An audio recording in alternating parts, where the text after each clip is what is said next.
Hello everyone.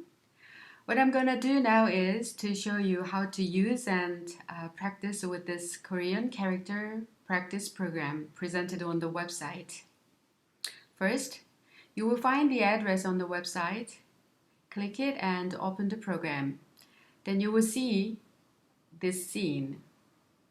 As you can see, there are 10 basic vowels on the top horizontal line and 14 consonants on the left vertical line here.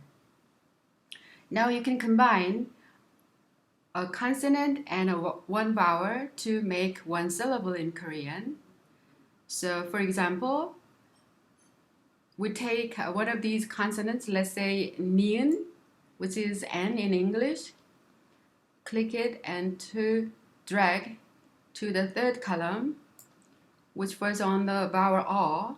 So you click it, the vowel, drag to the column, you just put the consonant N.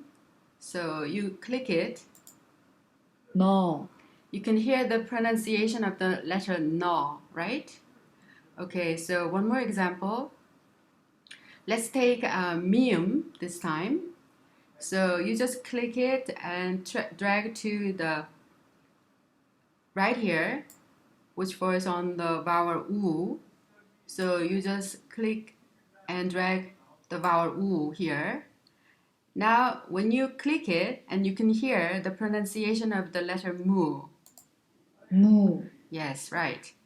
And then, right here, circle, iung, the name of the consonant, but which is soundless. It goes with one of the 10 basic vowels up here to combine a letter like iung, the soundless circle o, a, with the vowel a together. Finally, you find the pronunciation a. Ah. Right.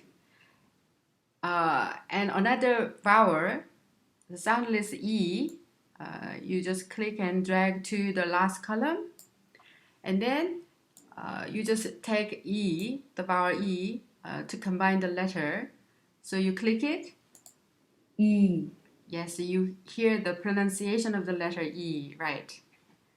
So you practice on your own. I hope enjoy practicing the Korean alphabet basic letters here. And then I'm sure you master the Korean basic letters. This is it.